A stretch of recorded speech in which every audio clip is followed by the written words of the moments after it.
वाली बहू। शादी के पहले से ही विभा को कपड़े धोने का बड़ा शौक था।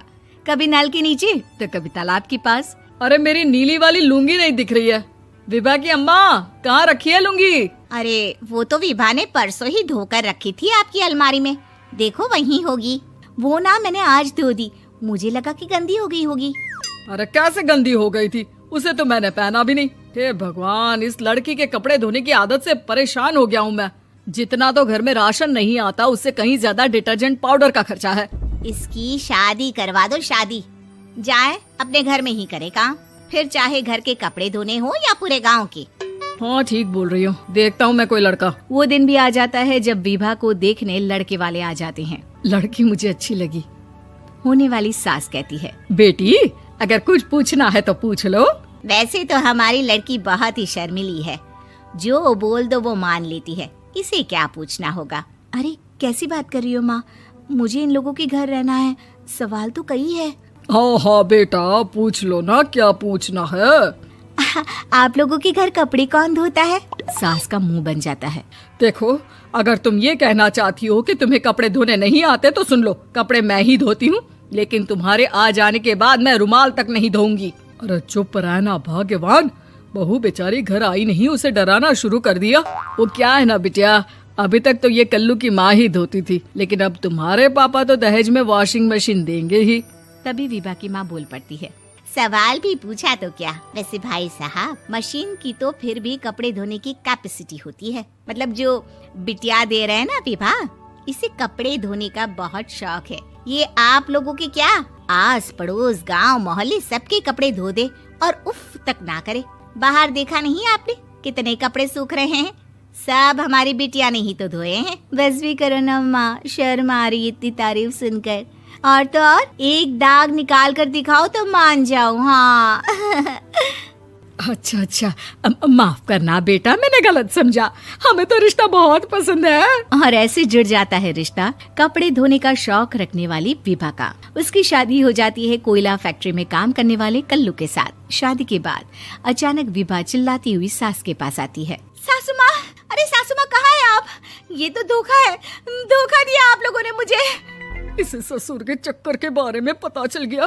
अरे तो उसमें तुझे क्यों धोखा मिला है? अरे नल में पानी नहीं आता, कपड़े कैसे कब धुलेंगे?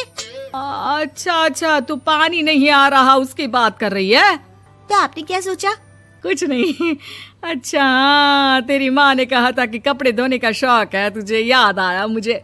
शौक बोलकर कपड़े धोने वाले मेरे जुनून को कम ना आके सासू माँ, कपड़ा धोना मेरा गुरूर है। तभी पति भी वहाँ आ जाता है। अभी मैंने इसे सनी देओल की फिल्म दिखाई है, उसी के डायलॉग मार रही है माँ। अच्छा सुन, साफ साफ बता रही हूँ, पानी सुबह 4 से 6 और शाम को 10 से 12 आता है, समझी? विभा टाइमिंग सुनकर हैरान हो जाती है। ये क्या भूतों का मोहल्ला है? सुबह 4 बजे उठकर कौन कपड़े धोता है? 4 बजे टंकी में पानी जाता है, फिर सारा दिन धोना ना, किसने मना किया? अरे कैसी बात कर रही हैं? 200 लीटर की टंकी में कितने कपड़े धो लूंगी मैं? सुबह ही उठ जाऊंगी मैं। अब क्या था, विभा सुबह 4 से लेकर रात के 12 बजे तक कपड़े ही धोती रहती। एक रोज सास पड़ोस से निकलकर कहीं जा रही होती है कि साथ वाली कहती है, हाँ कल्लू की माँ, जरा ये बताओ कि 2 साड़ी है, 2 ब्लाउज और एक पेटीकोट और एक नाड़े वाला लंबा कच्छा। हाँ तो? अरे तो क्या, कितना लोगी धुलाई ये बताओ। धोबन दिख रहे हैं हम क्या? हमारे पति सरकारी नौकरी से अभी रिटायर हुए हैं और बेटा सुपरवाइजर है कोयला फैक्ट्री में। धोबन समझ रखा है हमें? हाय रे कल्लू की अम्मा, माफ कर दो, वो तो मोहल्ले में यही सब बता रहे थे कि तुमने बहू को कपड़ा धुलवाने के काम में लगा दिया है। सास को पड़ोसन की बात सुनकर गुस्सा आ जाता है। वो घर पहुंचती है जहां घर के बाहर ही इतने सारे कपड़े सूख रहे होते हैं जितने कि किसी धोबन के घर पर। अरे ओ कल्लू की दुल्हन, बाहर निकल। माँ जी यहीं आ जाओ, बाथरूम में चादर धो रहे हैं हम। अरे अभी हम धोते हैं, तुमको बाहर निकलो। ये आस पड़ोस वाले बोल रहे हैं कि हम बहू से कपड़े धुलवा कर उसे कपड़ा धोने वाली बना दिए हैं। अरे छोड़ो ना माँ जी, किन लोगों की बातों में आती हो? आस पास के लोगों का तो काम ही होता है कि वो किसी तरह सास बहू को लड़ा दे। बहू सारे घर के कपड़े धोती है, ये क्या कम है? बोलिए। सास को भी लग जाता है कि वो बहू का ये सनकीपन नहीं छुड़वा सकती, इससे अच्छा है कि खुद ही चुप हो जाए। एक रोज सास और बहू मंदिर जाते हैं, जहाँ सास की साड़ी वहाँ खड़ी भीख मांगने वाली से मिलती है। माँ जी क्या बात है, आपकी साड़ी उस भिखारन से कितनी मिल रही है ना? हाँ हाँ देखो तो, दोनों की साड़ी मिल रही है। क्या बात है कल्लू की अम्मा, तुम खुद को तो अफसर की बीवी बताती हो और ऐसी सिंपल सी प्लेन साड़ी पहनकर घूमती हो। सिंपल और प्लेन नहीं है ये साड़ी। तो क्या सोने के धागे से फूल बने हैं? कुछ भी सासू माँ, कुछ भी। हाँ बने थे इस साड़ी में सोने के धागे से फूल। मेरे पति लेकर आए थे मद्रास से स्पेशली मेरे लिए 10,000 की। ताहे भाई साहब इस भिखारन के लिए भी सेम टू सेम साड़ी लेकर आए होंगे 10,000 की।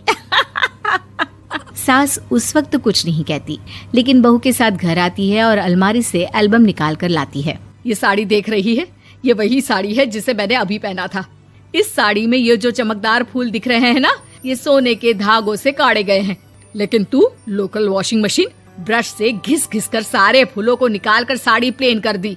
मुझे माफ कर दीजिए सासू माँ। और तो और, जब मैंने तुझे तेरी गलती के लिए कुछ नहीं कहा, लेकिन तूने तो सबके सामने मेरा मजाक ही बना दिया। क्यों? बहू को समझ में आ जाता है कि अब से उसका कपड़े धोना बंद।